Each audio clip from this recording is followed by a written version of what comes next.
This is the Marketing Agency Power Hour, and I'm your host, Cal Wilder. Each week, we'll power through discussions on business challenges, success stories, and game-changing strategies. This show is sponsored by SmartBooks, provider of bookkeeping and accounting for marketing agencies. Let's get started.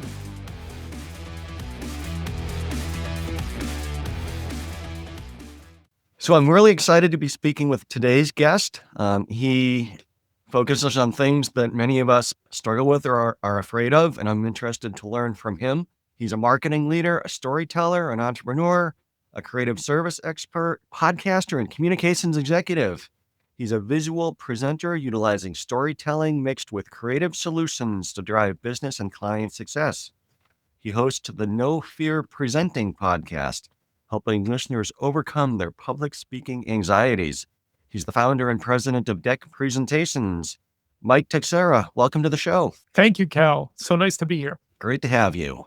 So tell me, what's the single most powerful strategy for success in your agency now? Yeah, I think video content production on social media has been a game changer for us. It allows us to talk about presentation's impact on the bottom line. And I don't think many leaders really have thought about how difficulty in the boardroom presenting your ideas and winning those conversations really ripples throughout the whole organization. And us being able to explain that over and over on social media really helps people understand the concepts and appreciate what we have to offer. And then when there's a need, they think of us. So with the rise of video postings, that would seem to play right into your niche of presentations, right? It's probably harder to explain presentations in text compared to putting up a video, right? Right. And that's one of the challenges I have as a communicator is presentations mean something different to so many people. It's like the word branding, So in today's world, presentations can be in a boardroom, it can be a formal setting with slides behind you. It can also be a Zoom meeting where you're trying to get people interested and all you see is black boxes on the screen. And it can also be creating TikTok videos. I mean, that's a form of presentation too. And so I wonder if I should focus more on the storytelling and communication aspect of it.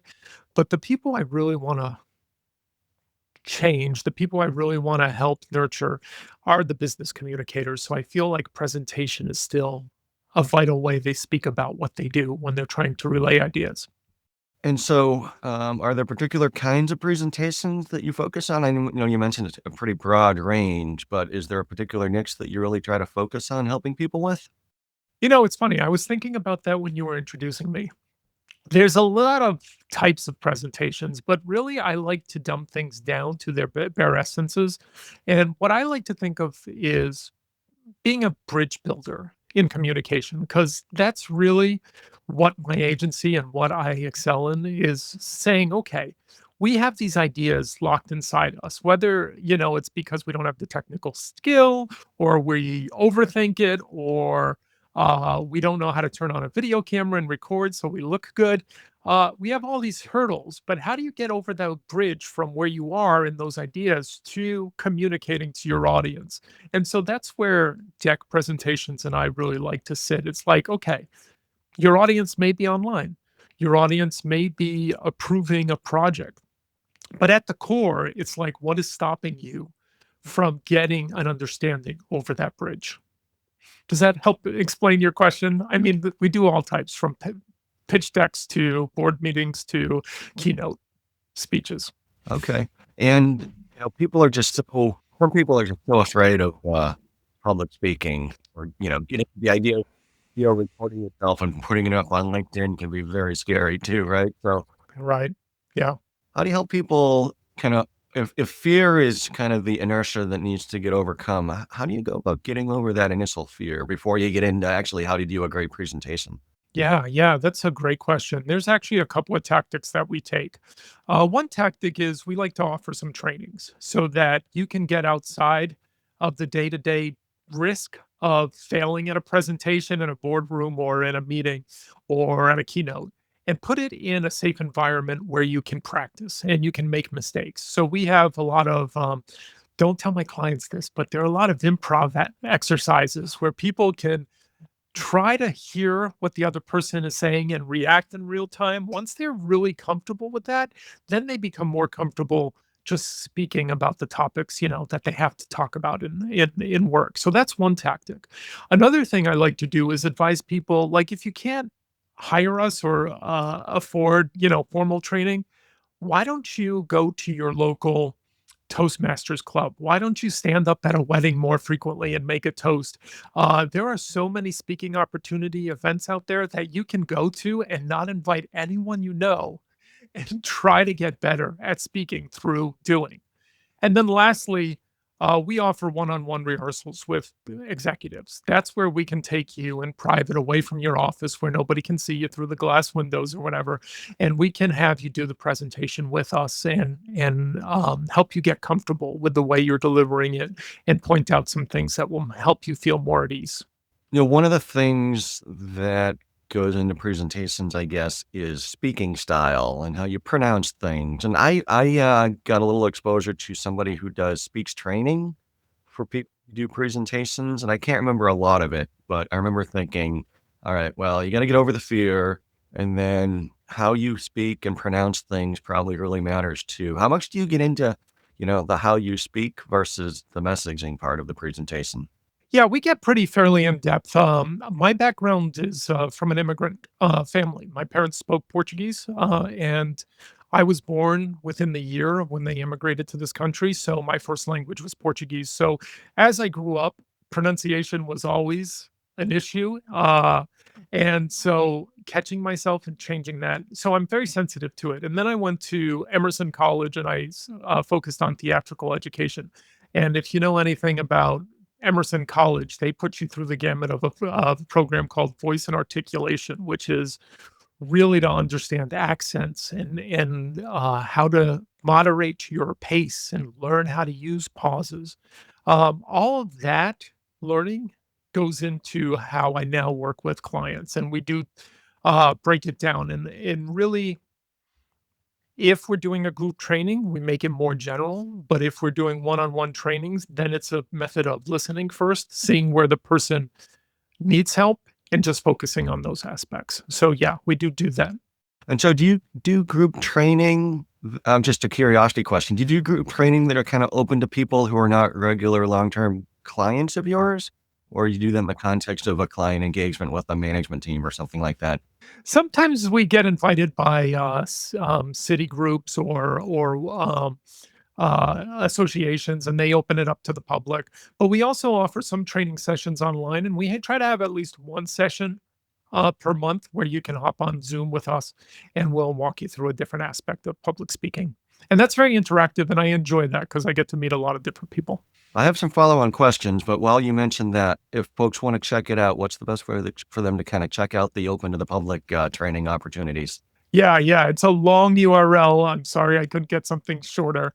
It's presentationsbydeck.com. Make sure you make it plural, presentationsbydeck.com. But if you Google search us, we'll come up. Okay, so you get people over the fear, teach them how to pronounce and speak a little bit better. And then how do you go about kind of designing the presentation that you want to deliver? Yeah, Cal, if you're okay with it, I'd like to go back a little bit.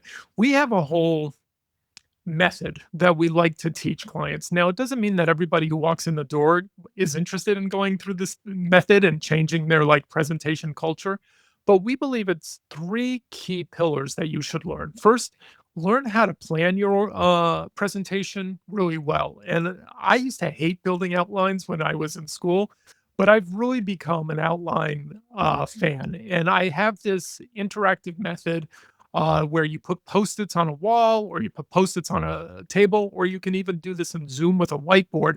And you really map out as a group if you're presenting as a group or if you're presenting is like thinking about your audience and following a certain progression to get that audience to come along with you and answer their needs and their concerns. So that's pillar number one: structure, outline.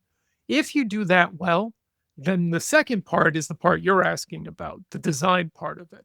That becomes a lot easier because now you're not putting in a the typical thing I used to do in the old days with my corporate clients or when I was like a junior in a big corporation. I used to work at Gillette basically, and we used to take hundreds of slides and we'd dump them together, and then we'd get in a boardroom and we'd go, "Take that out, change that one. No, I have to see it first."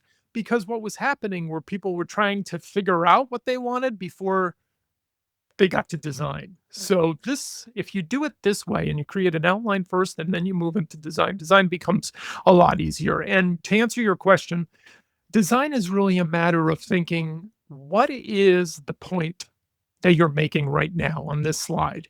And how can I emphasize that point? There's a very big balancing act between giving a visual that will emphasize something and a visual or a block of text that will distract about it. So we really like to consider the layout of those slides almost like set pieces. Now, again, vocabulary matters. Are you making a presentation deck that you mean to email to someone? Now, if that's the case, then you want to look at it as a document design process where the visuals and the text have to be well written as if you were there instead. So that's how we tackle design. And we have a team that likes to take those notes from the outline and we say, okay, the point of this slide is about going fast. So how can we visualize going fast? So we'll, have some concepts there for our client to decide. Um, and we do that in stages. We do like visual mocks first. We say, okay, this is the basic look and feel that we're going for, and we give them 3 sample slides. Once they pick a look and feel that they like, then we will do more of the presentation, maybe half at that point, and say, okay, so this is half of the presentation. Are we on track? Is there anything you would adjust? And once that's approved, then we go to the full presentation at that point. And of course, there's always tweaks at the end, but we find that approach really eliminates a lot of hurdles. Now, that's our design pillar. So you have your organization, design, and the last thing is practice. We really like to promote practice, and that's a second opportunity to design and edit. Sometimes when you get up on your feet, you realize that picture really doesn't say what I want it to say. That phrase is really tripping me up. So that's so important that you get up on your feet and you interact with your content before you go into a room where you try to do it on a stage. I sometimes struggle, and I see other people struggling with how much detail to include on slides, especially if they're kind of takeaways and you're trying to explain something. So I got some training once that basically said keep the slides very simple and do your talking about what people need to learn so they're not distracted, like you said, by too much on a slide.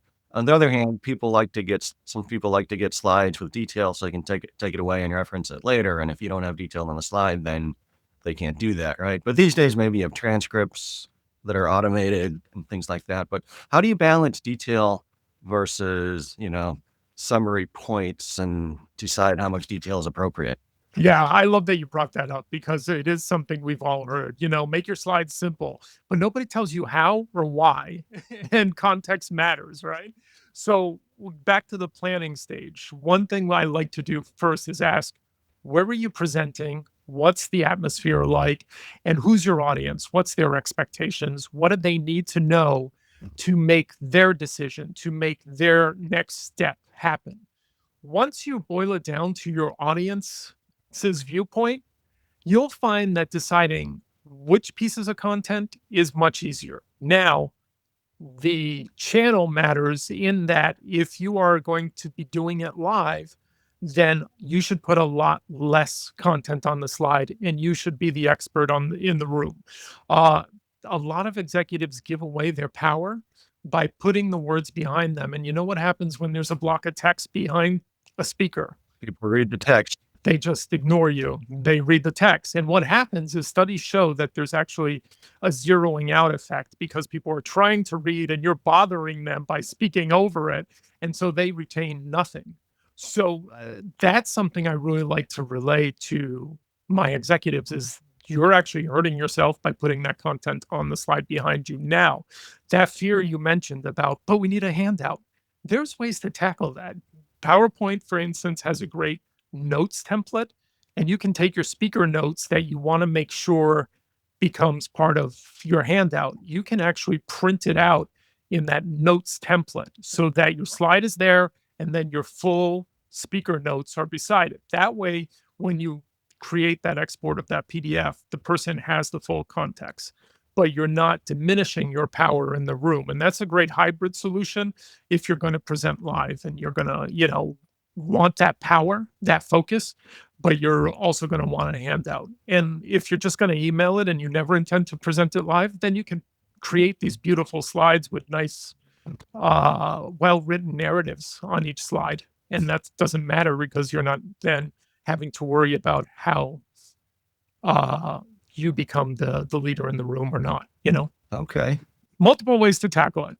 And sometimes you just make 2 presentations, one that's beautiful to hand out, email, print out, and one that you use just for the live talk. Yeah, essentially the speaker notes would then actually be the audience notes when they want the detailed version, not your internal speaker notes. Yeah. And then you gotta be careful because you can't put things like pause here and export that out. You gotta realize what you're doing, and that's why planning is important. So how long have you been doing, presentation training, Mike? I feel well, presentation training formally, I've been doing for, I wanna say 20, maybe 15 to 20 years because it was a big part of my work when I was a creative director for agencies. I always gravitated to working with executives, getting them ready for those board meetings. So there was an aspect of that that was part of my job. But when I started Deck about 9 years ago, then it became 50-50 of what I do. I do a lot of business development, I do a lot of consulting, I do public speaking, and I do a lot of coaching. So that's become a big part of what I've been doing. How much, I assume the answer is a lot, but how much do your theatrical education at Emerson play into your comfort and ability to do the presentation work that you're doing now? Oh, I think a lot, a lot. And it wasn't so much learning about blocking or projecting.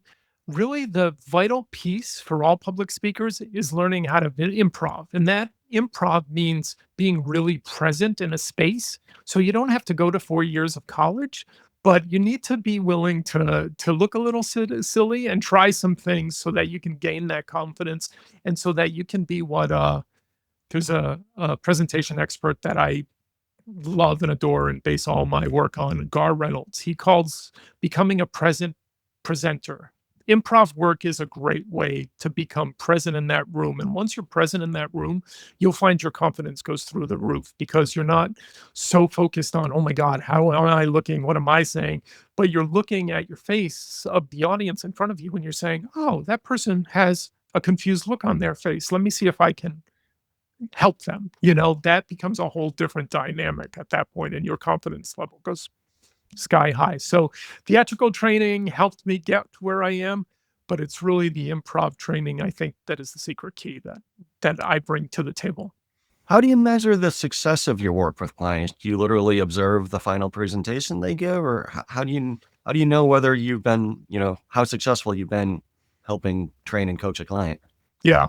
For some clients, it's a black box. They come and they just want us to design some great looking slides or redesign the presentation they have, and they take it, and we don't hear back from them. But on our retainer clients, we love to get a measurement program in place where we say, okay, what's your current close rate, or what's your current, size of the crowds booking on your speaking engagements? Let's figure out what that KPI, that performance index indicator is that we can actually measure. And let's start measuring it. Let's see where you are today. And after 6 months with working on us, let's see where we are. And if we're not moving the needle for you, then we've got to do something different. I mean, it's the traditional measurement tactics that I used to use as a creative director in a marketing agency. We just apply that to presentations now. And with your own firm internally, how do you measure your own success? Like, what are your goals over the next 3 to 5 years? And if we sat down a few years from now and you had a really great run, how would we measure that success for your own firm? I have kind of a love-hate relationship with measurement. I worked for a lot of companies that every time the leader would come to the table, they'd say, "We got to grow by X number of dollars," or "We grew by X number of dollars, and this is great, and we're on track." And I don't feel like that motivates people at all internally in an internal team. So that is something for me as the owner of my agency to keep in mind, and it's very important. But as far as the team is concerned, we measure in how many people we've helped. So every time someone on the team feels like they really helped someone, like they made them happy because the design was beautiful, or they got feedback that a presentation, really killed it, we have them put that on a tally sheet. And that's how we're measuring success internally. How many people have we helped this year? And I think it's been great for motivation and really puts our minds in the right place when we're working with clients. And that, I can see how that would be more motivating than, a revenue percentage growth or something. But it also probably correlates because the more people you're helping, the more clients you have. And Yeah, I'm really satisfied with the way it's working, and I just want to do that going forward because if you're not the owner of a company, you're like, I'm going to make my salary regardless of how successful we are or not, as long as I don't totally slack off. So you coast. And if you think about people going from terrified to confident and helping them do that, then that's a whole different thing. Then you feel motivated because you can personify that. You can feel how much relief you would feel in that situation, and then you want to help. And I think that activates people much more effectively. what challenges are you facing that maybe get in the way of helping more and more people or something that you've recently had to overcome? The biggest challenge, I think, is that people see my agency and my industry and they think, oh, well, we don't need design. We've got a designer on staff, or, we don't use slides. And they don't really think of it as a whole culture process that can make them more efficient and that really has an impact on the bottom line, and that it's much more than just pretty slides behind you. It's a whole strategy of improving your team's public speaking, improving their connection, and improving their close rates through thinking about those aspects of it.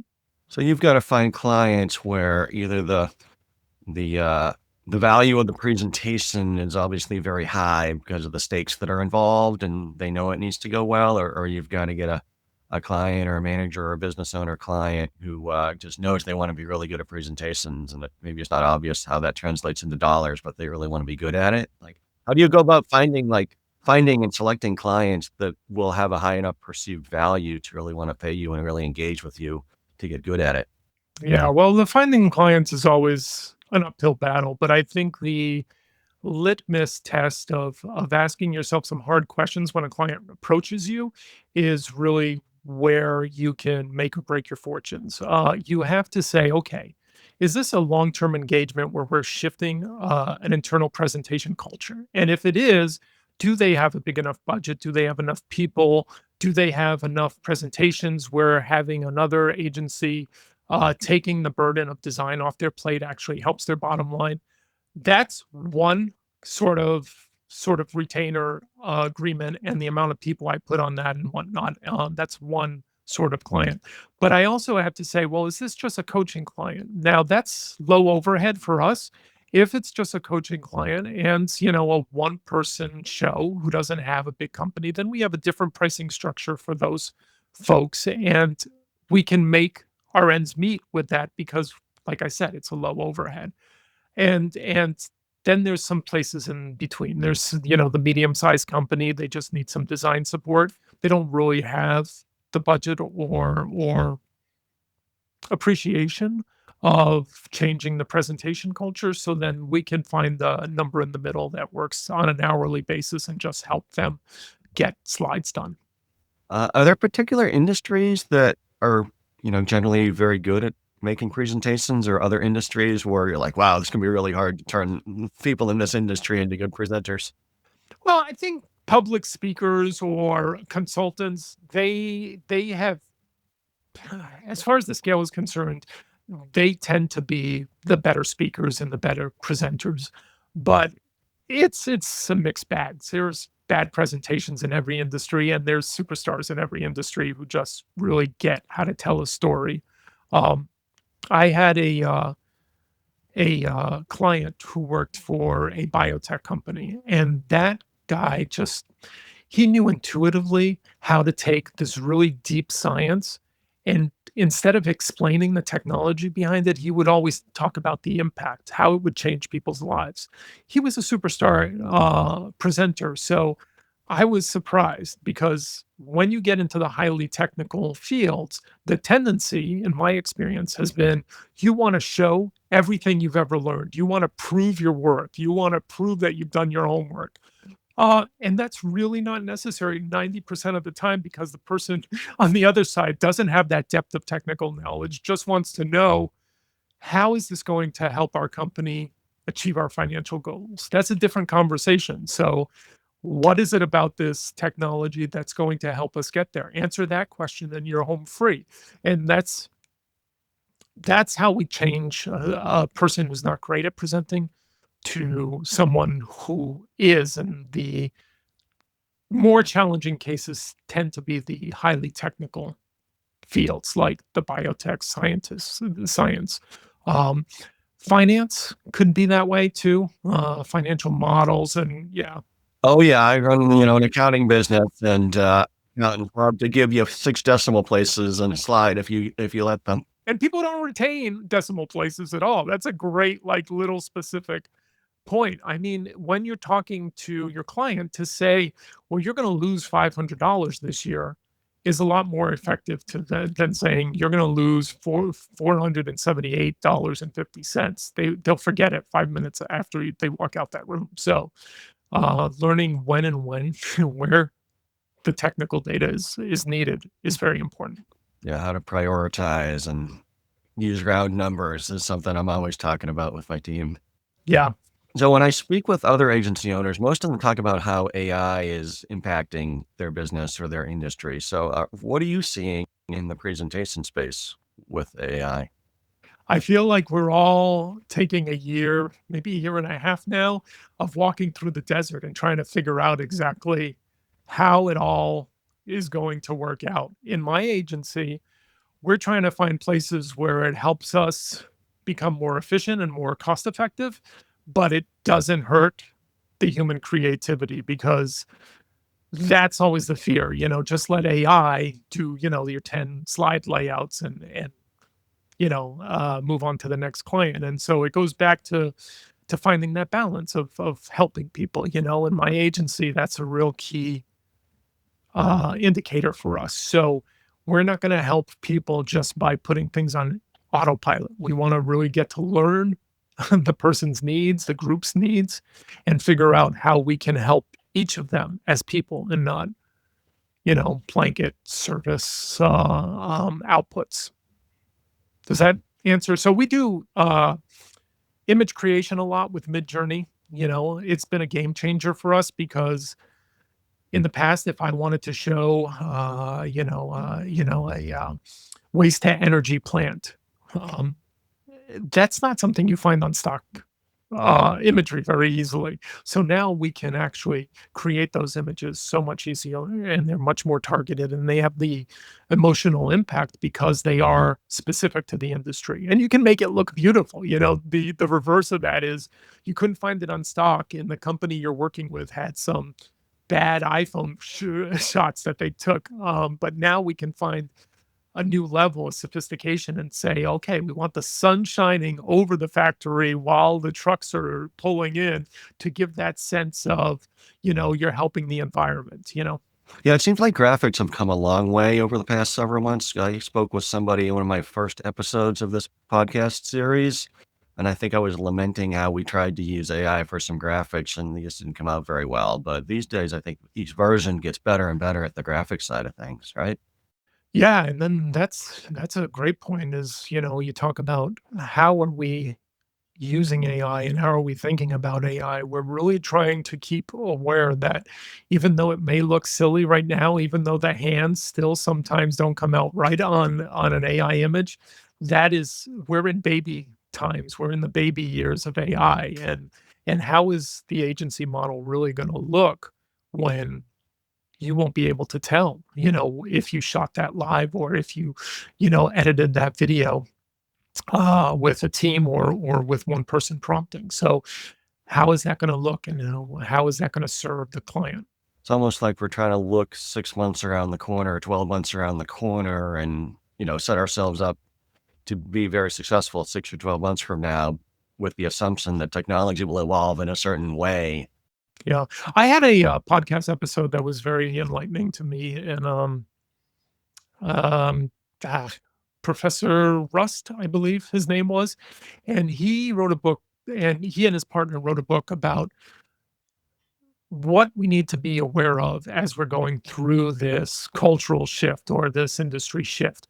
And the fact that he was pointing out was that we need to find the spaces where emotional connection and emotional intelligence is important and really figure out how to speak about that, how to use that, how to spend our time on that, because that's the place where AI, at least for now, isn't going to be able to help us. So I took that to heart, and I look at my agency a lot and I say, okay, the real service is getting people through fear. The real service is getting people through this insecurity or doubt. Um, that's what I like to emphasize when I'm speaking to potential clients is, you can go to ChatGPT and they can give you an outline.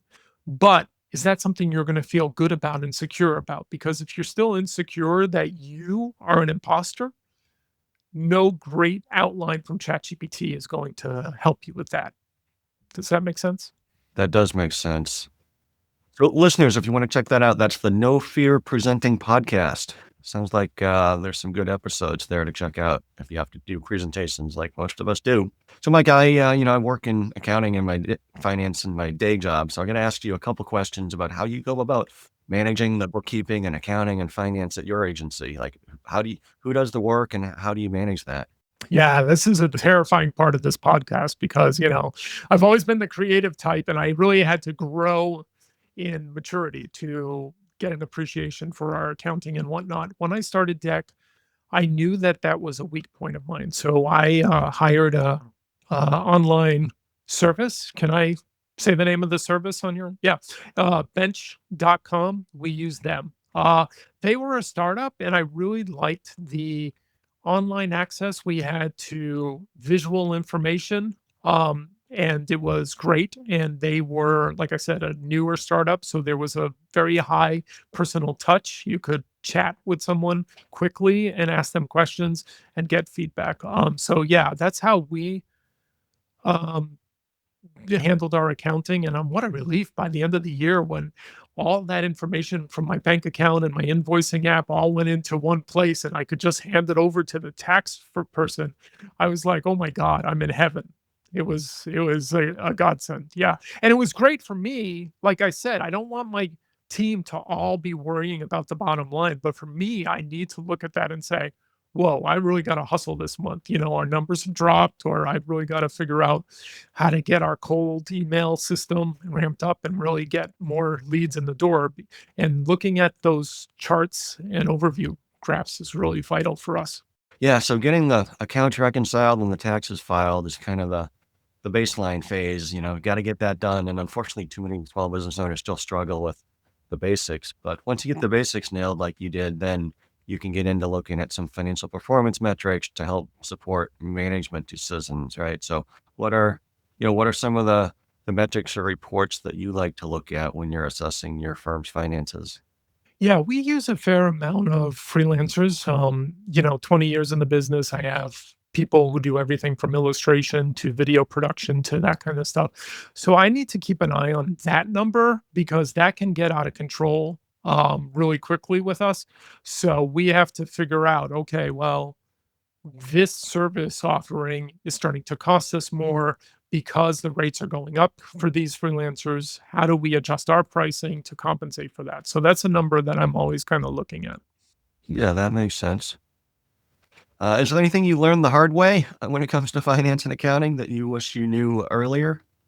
I feel that taxes is a place where you really have to have someone local who understands your state and understands how your business has evolved over time. And I made a huge mistake with that. Bench was wonderful, but they expanded into tax service and they had a person in the middle of the country somewhere giving me tax advice, and we made a huge mistake and had a huge tax bill as a result because New Hampshire's taxes are different. That was a huge learning lesson for me. So I keep it local now. I have a local person, and it's great because I can call them up and say, "Hey, Do I have to worry about this? Do I not have to worry about this? How can I protect myself by the end of the year? Did you think, when you were younger, little Mike, that you'd be starting and running your own businesses?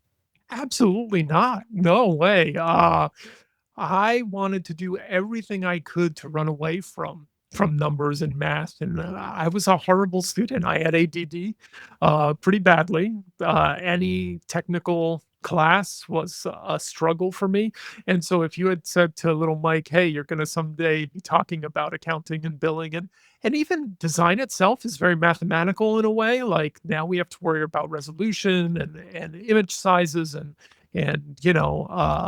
dividing up layouts into different mathematical segments. I would never have pictured that I would be in this business doing the kind of work I do with accounting and numbers the way I do. It's very funny to me. What got you kind of comfortable enough with that to, to do it? I think being invited into senior leadership groups made me realize that no one is there's very few people out there who are awesome at accounting and numbers and all that stuff. So we all need help. And once I realized that, then I was more comfortable in getting the tools I needed together. And then I realized I actually had a knack for, if not understanding the actual math behind it, understanding the impact of my business decision. So if I need to make X number to pay X number of people, and I want a certain level of talent, then I've got to charge this much. And there are certain clients who can afford that much, and there are certain clients who can. And if they can't, then we got to make an adjustment on this side of the equation and give them somebody maybe more junior and less expensive. So I realized that I was a good manager of resources that way. But yeah, it's been a definitely an uphill battle because that's not the way my brain works. Well, it sounds like you've kind of backed into what I call, in accounting jargon, the labor value multiple, which is really net service revenue divided by the wage cost of the people delivering the revenue or producing the revenue. And you got to know what that multiple is. Maybe it's 3x, maybe it's 2.5, maybe it's 4, but you got to figure that out. And then it can inform all kinds of decisions around pricing. If this is the level of talent and staff that you need to devote to a project, then you multiply it by the multiple, and that's what you need to charge for it. Or if the client has a budget of X dollars, then X divided by that number tells you how much you can afford to spend on staff to deliver it, right? And or if somebody wants to, hire another employee, well, how much, what's that employee going to cost, and then multiply it by that multiple, and it tells you how much new net service revenue you need to deliver to justify making that hire. So it sounds like you've kind of intuitively gotten there, which is great. Yeah, yeah, I don't know how, but yeah, I did, and I think that that same thought process is equally as important to clients, and this is something I wish we could have more frank discussions with.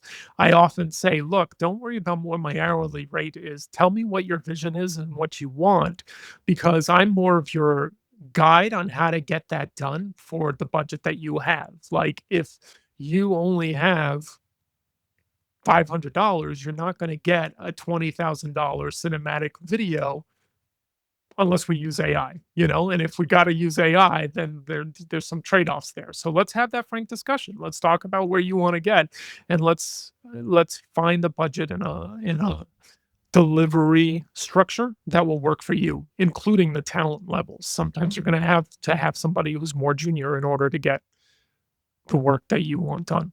Yeah, it's great when you can have those kind of conversations with clients, right? I have to do that on the kind of accounting and finance side sometimes because there's sometimes an endless amount of work that could be done, especially once you engage at like the controller and CFO level and you do a lot of planning, analysis, forecasting and metrics and scorecards, like an endless amount of money of things that could be done, but there's a finite budget and, kind of cutting through the negotiating BS and trying to figure out what's really important to the client. What's a reasonable amount of money for them to spend on it? Maybe it's a little more than they want to spend, but they really need to spend it to get what they need. Or, maybe some things just aren't that important. And yes, it's a nice to have, but if the budget's $10,000, then you're going to get this level of result, which is going to be really good. And it's going to be good value for $10,000, but we're not going to throw in the bells and whistles that would double the price of the project or the monthly fee or whatever. Right. And do you talk to people about the impact? Like, let's talk about an impact scale here. What is costing your business a lot of money? Let's fix that first. And then the thing that's maybe a nice to have is something you can do down the road when you can afford it. Do you have that kind of back and forth? Yeah, we really try to prioritize what are the top handful of metrics that really matter. They're going to move the needle. Things like that labor value multiple or labor loaded gross margin. Like we can nitpick the office supplies budget, but if clients, if a third of the clients are unprofitable, then we got to fix a third of the engagements that are unprofitable before we worry about the office supplies budget. Right, right. I get that. Yeah, good. It's good that you're having those conversations because those are very vital. I can't stand the blind budget conversation. I feel like that's really immature. Tell me how much you have to spend and tell me your problems, and we'll figure out a solution together. Yeah. And internally, budgeting is kind of always a challenge internally if there's an annual budget.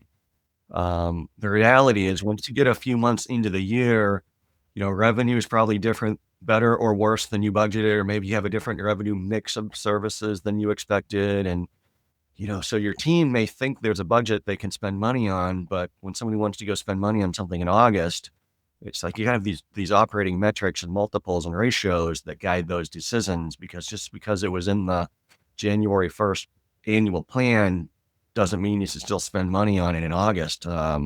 Maybe you need to if revenue is exceeding expectations. We need to incur some additional costs to service more revenue, which is great.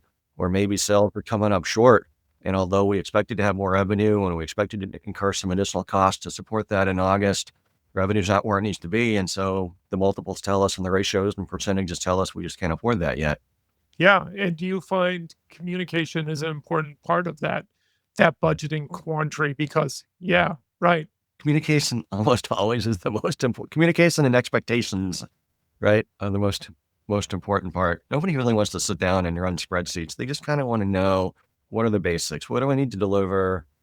You know, for that volume of service, what can I afford to spend? And I may need to make some creative decisions to figure out how to spend it in order to deliver it. But yeah, it's try to keep it simple and let people know like these are the metrics that we need to hit. And the budget's just a budget at a point in time. It's really these operating performance metrics that we need to hit.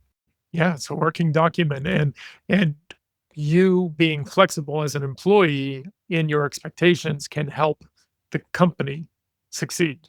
Um, yeah, sometimes I've seen the opposite of that, where they're like, "We have X number of dollars, and now it's the end of the year, and I don't want my boss to take it away next year. So what can we spend it on?"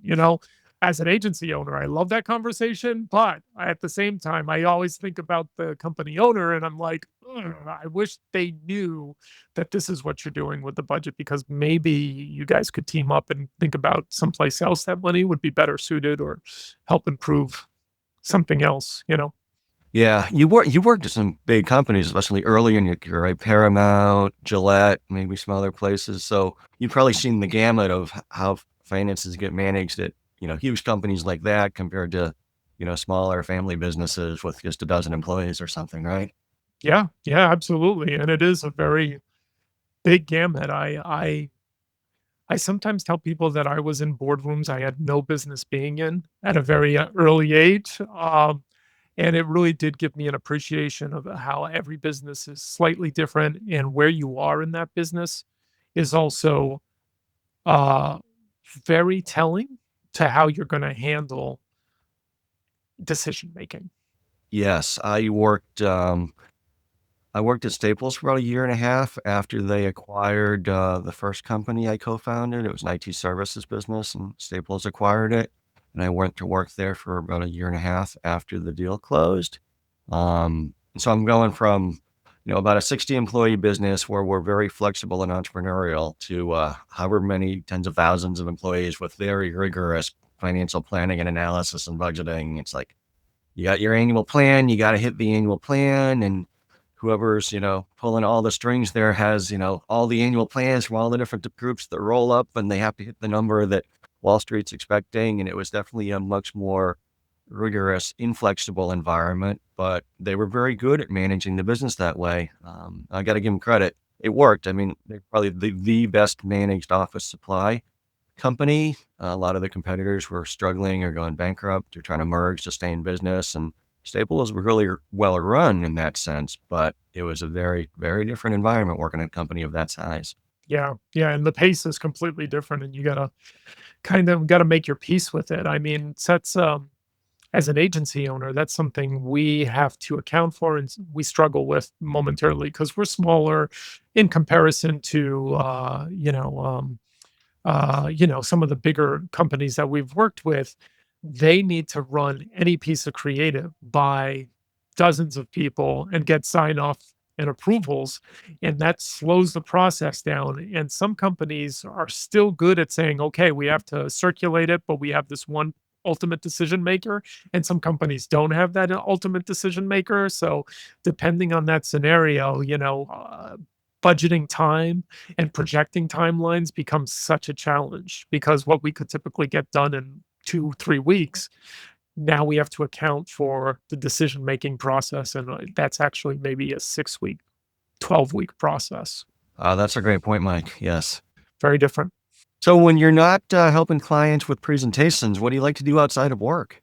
Oh, I grew up, my dad had a landscaping company. And as much as I wanted to run away from the outdoors and the manual labor, I find that I really get a peace of mind by working with my hands, getting out in the yard, digging up a garden bed or creating a stone wall, and that's what I like to do to kind of relax, which my wife thinks is hilarious because she goes, "You go out there grumpy, you come back as a different man, and you've done like hard work." And it's like that doesn't seem relaxing, but it's the way I grew up, so it's kind of like a return to who I am. It's interesting you say that because I've always been kind of outdoorsy with, sports and cycling and running and swimming and, you know, soccer and everything that were kind of naturally outdoor sports. But the last few years, I've really gotten into gardening, and getting a lot of fulfillment from going out there and planting things and watching them grow and then eventually being able to harvest them and eat food that you grew with your own hands. So, right. Absolutely. Especially nowadays where you see that everything's trucked in and it's coming from weird places like Argentina or Chile. And a tomato just doesn't have any flavor. When you grow something in your yard and you try that tomato, you go, wow, we've really changed things. And this is really impacting my enjoyment of food. So, yeah, getting back to basics, I find that helps me get back to basics and appreciate slowing down in a way, you know? You mentioned your family's from Portugal, and coincidentally, my wife just met somebody whose family is also from Portugal, and they own a property they rent out as an Airbnb in Madeira. Maybe not pronouncing that perfectly, but it's that island, right? Madeira. Okay. And we were giving some thought to visiting. I don't know if my kids are really going to appreciate it enough yet. They're only freshmen in high school, and they don't really like the sightseeing. They like the activities and the amusement parks and things like that. But that seems like a great place to visit. Yeah, yeah. I actually took my kids 3 years ago to the island that my family's from. It's called San Miguel, which is one of the islands off the coast of Portugal and the Azores. And I thought the same thing. I was like, oh boy, I don't know how the kids are going to handle this. But they turned to me at the end of it and they said, this was the best vacation we've ever gone on. And there was no amusement park, but they just liked being able to walk in a European style city. They loved the kind of there's hot springs, that kind of outdoor relaxation. They just loved it. They had a ball. So I hope the same for you. I hope you get to experience that. Any other interests or hobbies you want to mention? I think people think it's hilarious, but I'm a comic book nerd. I grew up. That was the literature vehicle that actually captured my attention in my ADD brain. So I loved comic books when I was growing up, and it helped me dream, and it helped me appreciate science and that kind of thing. So more recently, I've gone back to hunting for some of the rare issues that I couldn't get when I was a kid. And so I've picked up that kind of hobby of just trolling yard sales and Facebook Marketplace trying to find comic books. And I enjoy that. So if you're in the know when it comes to comic books, you kind of know what's rare and valuable or unique or interesting. Well, yes, and technology helps us with everything. I have an app called CLZ, and I just look up. It's like a market index. How hot is this title? How profitable is it? And I do that. That's part of the thrill for me is saying, oh, okay, well, this just happened in the comic book world. Let's grab a issue of that comic book, and I think it'll grow over time because X, Y, and Z happened. You ever sell them or you take the Warren Buffett approach of buy and hold forever? I wanna hold them forever. When I was poorer, my first batch of comic books, I moved to LA and had to sell, a really good collection, and I had the first appearance of Wolverine, and to this day, I'm sad that I sold that because I was broke back in those LA years. So now I'm a real stickler that I just hold on to it until my kids want them or my kids sell them. But I'd like to keep them. So, Mike, I really appreciate all the time you spent on this and everything you've shared. If remind folks how they can reach out to you if they want to talk about, getting better at presentations or help their clients get better at presentations. Yeah, I'm pretty active on LinkedIn, so reach out to me on LinkedIn. But since my last name is hard to spell, you can go to presentationsbydeck.com. We have all our social channels there, and you can send us an email through the website. Awesome. So for those listening, if you learned something today or you laughed or you just enjoyed hearing about trials and tribulations of another agency owner, please tell your peers about this podcast. We're all in this together, so let's get the word out to fellow agency owners. Thanks again, Mike. Awesome. Thanks, Cal. Yeah, appreciate it. This is another exciting episode of the Marketing Agency Power Hour. We'll see you all next time. Another episode in the books. Thank you so much for tuning in. For show notes and more, please visit marketingagencypowerhour.com. This show is sponsored by SmartBooks, providing marketing agencies with bookkeeping, accounting, and finance support. With SmartBooks, you gain the clarity and confidence to make your agency a success. Until next time.